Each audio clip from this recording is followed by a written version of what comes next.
for this little ditty, little rap, whatever it is. I ordered this book online. First thing I've ordered in 10 years. It never showed up. I think there's a message there. So I got to go with plan B. So I wasn't able to study this poetry like I wanted, but I've read a lot of it before and kind of know what to expect. But we're going to take a little diversion, and I'm going to read just SunRa's own words at first, because poetry was very important to him. And on his second record album, issued I think in 1957 in Chicago by his own label, El Saturn Records, Jazz by SunRa, he issued is pretty much a really nice, thorough, or not thorough, it would be real hard to be thorough with this cat. But it was a nice kind of explanation of where he's coming from. By the way, a little aside here, the album was reviewed in Downbeat magazine by esteemed critic Nat Hentoff, and he and SunRa published some poems in it, and he called them remarkably bad poems. Said they should concentrate more on the music and not, everybody's a critic. Yeah. But so that kind of stuck in my craw, and I started thinking, remarkably bad. That's kind of unusual. Remarkable is a positive adjective. Generally, you say incredibly bad or something. You know, so remarkably bad kind of stuck in my craw. So that was going to be the title of the rap that I'm not going to give. I'll let you judge for yourself. Get the book. He was prolific. He wrote and wrote and wrote. When he was growing up, there was two things important to him: music and reading. He was a prodigious reader, and then he wrote the poetry.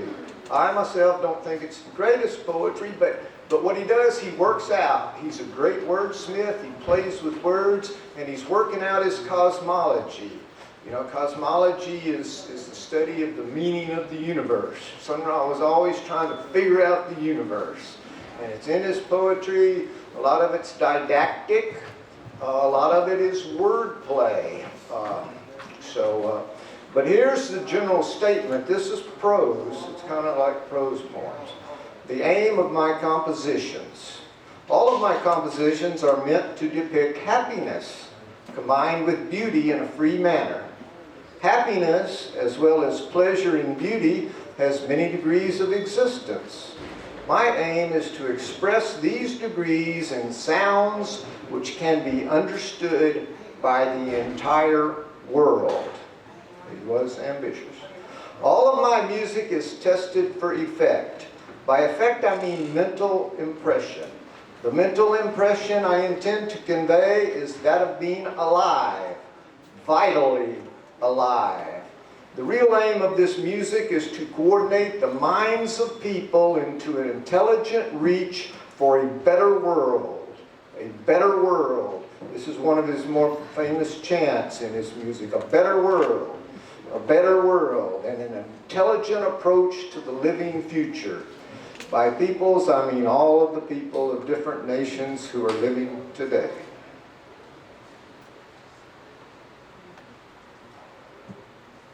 The techniques I employ. I always strive to write the sounds I hear both inwardly and outwardly. I use the simple rules of harmony as a basis, but I employ my own rule as well. My rule is that every note played must be a living note. In order to achieve this, I use notes like words in a sentence, making each series of sounds a separate thought. My watchword is precision. I never forget that a sound is just as important as a sound doctrine in a non-musical field. The songs I play. Most of my compositions speak of the future. For instance, in this album we present Future, New Horizons, Transition, Sun Song, Brainville. In all these songs I am deliberately attempting to tempt people to like higher forms of music, eventually I will succeed. And he is also called, we had an article in AL.com just came out today where the writer called him the godfather of Afrofuturism. So there's a lot of that in his poetry. Poems are music. Some of the songs I write are based on my poems. For this reason, I am including some of them with this album in order that those who are interested may understand that poems are music and that music is only another form of poetry. I consider every creative musical composition as being a tone poem. Music pulsing like a living heartbeat, pleasant intuition of better things to come, the sight of boundless space, reaching ever outward as it's in search of itself. Music, spontaneous rapture, feet rushing with the wind on a new world of sounds, invisible worlds, vibrations, tone pictures, a new world for every self, seeking a better self and a better world. Better world. Better world. Better world.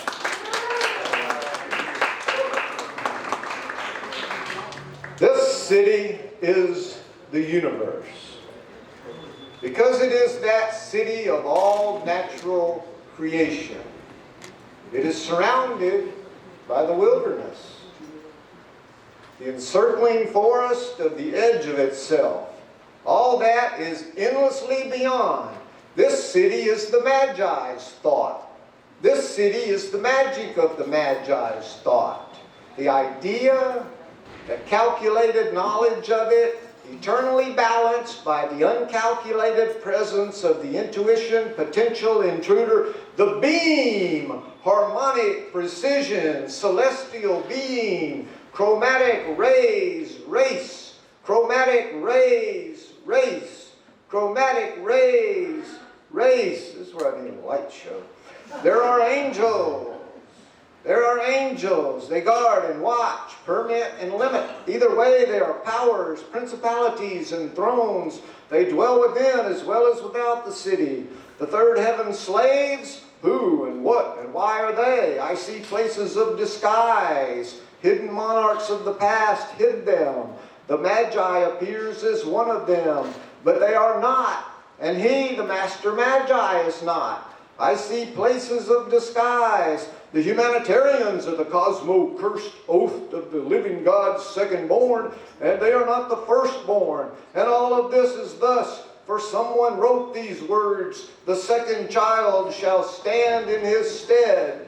The heavens are like a scroll blended with circles surrounding earth. And what do we see? Behold, behold, the stars are writing of the destiny of those within the hand of fate. That teacher, that majesty, that pristine deceiver, that Magi of belittled, be diminished fame, that Magi. For the Magi is miracle, magic of it all. The Magi is all, the all-magic citizen of the magic city, of the magic universe.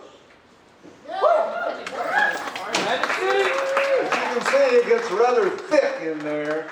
I've read that poem 100 times, and I'm not sure what is being said. But there's some there. And SunRa had a lot of doubters as he became more known, especially among black intelligentsia. Even well-known poets like Leroy Jones, Amiri Baraka, Ishmael Reed, they doubted him at first. They didn't know. They thought, this guy must be a quack. We want to know. And they went to visit him, and they hung out, and he won their respect. He won just about everybody's respect. You know, I wish I could talk for hours and give a good biographical spiel of him, which I could do, but we don't have hours. So we'll go with a little rap here.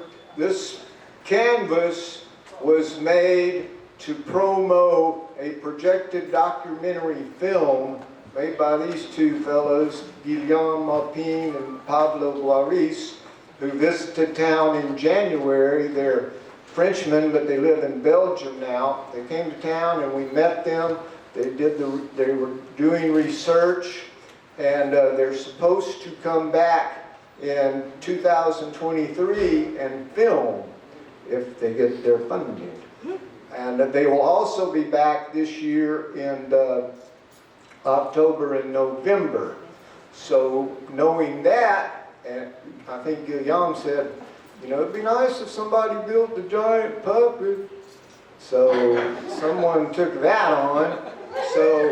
So we partnered up with the Day of the Dead and Festival, and SunRa is going to be featured at this year's Day of the Dead Festival, November 2nd. So there's the puppet over there. It's not really a puppet. It doesn't move. That's a little beyond our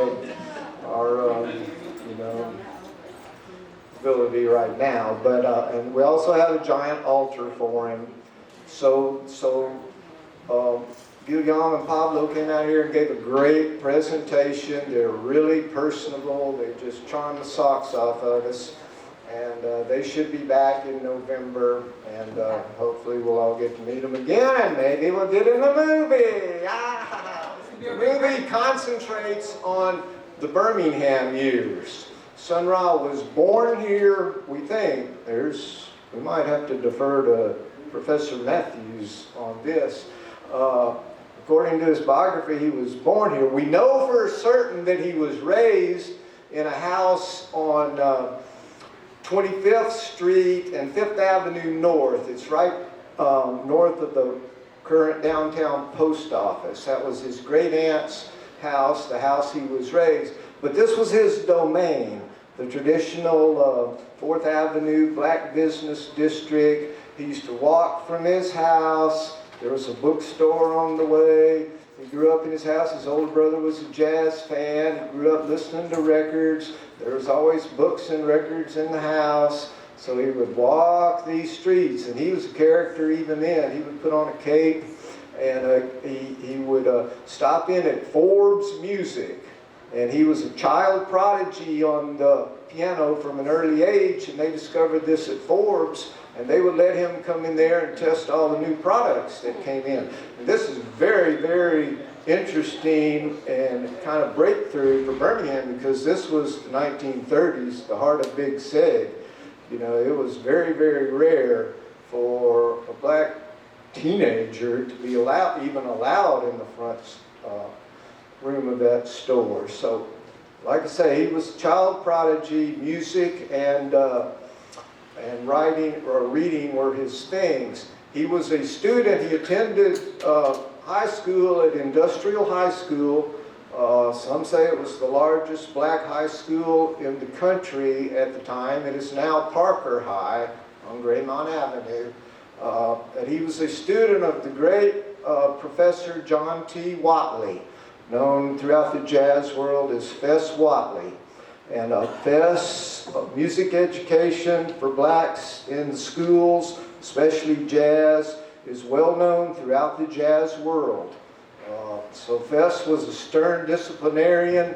He insisted that people learn to read, and they rehearsed for long hours. And then Fess also had bands, and some of them would graduate to play in his bands. So Birmingham has a great, great, great tradition of jazz in the schools, and it became well known to the famous orchestras of the time: Duke Ellington, Count Basie, Lucky Millinder, Jimmy Lunsford, all the greats. They knew that they could hire players from Birmingham for their orchestras, because the players knew how to read, and they had discipline, and they were well trained. We didn't produce a whole lot of famous, big stars, but, there were a lot of them that played in those orchestras. SunRa himself, after he graduated from Parker, he was offered to be the valedictorian. He was smart as a whip. He turned down the offer of being the valedictorian. He said he didn't want to be in the limelight. And he didn't as a kid. He was rather shy. He didn't talk much. He would change later as he would get on stage, and he became quite the ham. But as we're on that, there's this duality in everything he did almost. He's a Gemini, you know. May 22nd, today, it's a double, you know, what did I just say? A double, Gemini? double duality. That's a quadrality. So anyway, May 22nd of May, so a Gemini on a double day. So, you know, so he became obsessed with numerology. And I spoke about equations. The title of his poetry book is The Innumerable Equations. He was always trying to work out philosophical and equations in his writing for his, you know, cosmological beliefs. So he was really into numerology, and he kind of knew that he was born on a special day. And early on, he got this feeling that he was a very, very special person. He had a physical problem that inhabited him, so he wasn't like, I won't go into it, but he wasn't like normal guys. He didn't play sports, so this physical thing kind of worked into the formation of his personality, but what it really did was make him feel so strange in this sense of otherness. And this would develop over the years, way to the point where he said, I don't think I'm from Earth. I don't think I'm a human being.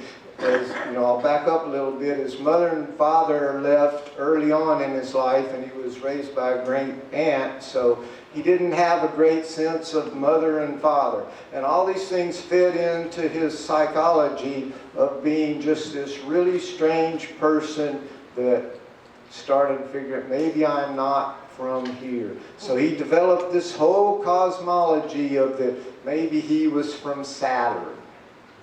And so he really believed it when he moves to Chicago in 1946, and then he changes his name legally to SunRa. He was also really into Egyptology and ancient societies, secret societies. One of the points on our map is the colored Masonic temple over there across from the Carver Theater. That's where he hung out. He read their books, and I think at a time the Birmingham Public Library had a reading room in there since it was segregation and blacks couldn't get in the real library. So there was a Booker T. Washington reading room in there. So that's where he hung out. But there's a lot of masonry. In that poem I just read, The Magic City, you can see it in there, all that stuff about the second son and all that stuff I read that I couldn't figure out. So he was really into all that. He was into religion, philosophy, theosophy. In the 20s, it was kind of the highlight of mind science. So he read H.P.V. Blavatsky and all the leading lights of that of the day and worked that into his cosmology. So he's a real interesting cat. I could go on, except my throat is getting tired and I haven't spoken on stage in a long time. So, anybody got any questions? Anybody want to add anything? Is it 110 today? Is that right? 108. 108? Is it 108? 108, okay. Yes. Is there something special about that number? No. Just curious what... I'm sure there is, we just don't know. You know, we want to thank LaDonna Smith for organizing this little hoedown. I want to thank Eva, East Village Arts, as another little sidelight. SunRa believed in serendipity and all that. As the sidelight, his band, the orchestra, moved from Chicago to New York City in 1961, and he landed in the East Village. And boy, the East Village became a cauldron of creativity on all levels. It was the acknowledged home of the upcoming free jazz movement. A lot of the great players lived there. They performed every Monday night at a place kind of like our Nick called Slug's Saloon. It was a rundown neighborhood populated by Ukrainians and drug dealers. And so they made their mark at Slugs. But then once you get to the mid-60s in New York City, you know what's happening. Everything is happening everywhere. The folk movement, Bob Dylan, Velvet Underground, Andy Warhol, the painters, the abstract expressionists, the jazz had come out of bebop into hard bop, and then the free jazz was coming in, which is the predecessor to today's world music. So it was all happening there. The New Yorican Poetry Cafe is right there. It's I don't remember when it started, but Miguel Pinheiro, who founded that, was living in that neighborhood.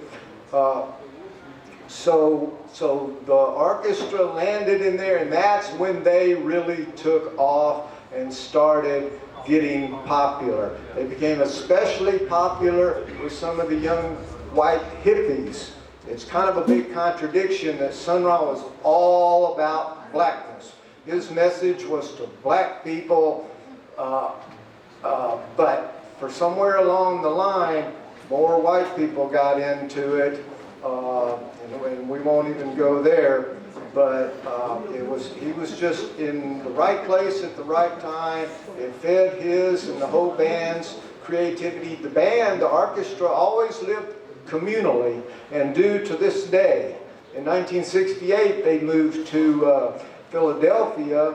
I believe the alto saxophonist Marshall Allen inherited a house, and they're still there. Marshall Allen is still alive. He's, I think, 95. The orchestra is still going strong. They just were nominated for a Grammy this year. So the music and everything is still continued. I read that one thing about, people will know someday, they'll know what I was talking about. So the orchestra has carried on. I'm real unhappy they didn't win the Grammy this year, because that would have brought them to everybody's attention. But they are still going. They came here, and SunRa was inducted into the Jazz Hall of Fame, I believe, in '87. They came back here and played the Nick, of all places, in 1988. That was what that graphic that was posted was about. And I tell you, you have never seen the Nick like that. The orchestra was just the most friendly people. They weren't like rock stars. They didn't hang out in the buzz by themselves. They just hung out at the bar, even though most of them don't drink, and they talked to people. They shot pool, just like homeboys, and it was just a fabulous show. And then they came back the next year, played the very first city stages, and then they came back the next year, I believe, played again. They played at Southern Dance Works. Some of you dancers out here might remember that. And in fact, there's another bit of serendipity. The puppet, the Southern Dance Works is now the warehouse for the Day of the Dead. So the puppet was built right on the area where the Southern Dance Works stage was, where SunRa had performed. So, and then by this time he was in very, very failing health, and then he died in 1993. Now, for his feeling of otherworldness, he developed this thing where, and he told people, I was not born. I'm not of this world. I was not born. I just arrived here. That's why we build this as the arrival day. He arrived on this day. Although there's a real interesting little anecdote in the book. This is the definitive bio. It's by Jean Zved. Space is the place, the life and times of SunRa. But talking about his birth, he had an older sister, and when she heard he was claiming he was from outer space, she said, he wasn't born on no Mars. He was born right in that house, in my great aunt's house. I watched it through the keyhole. So anyway, he died in 1993, but again, since he wasn't born, he couldn't die. He departed. So he is in the afterlife, and my kind of view of the afterlife is we're all issued a little space cloud, and we can just drive anywhere we want to. We can just go anywhere we want to. So Hopefully he's up there in his little space crowd and he's puttering around. He might be up here right now. And that's all I got.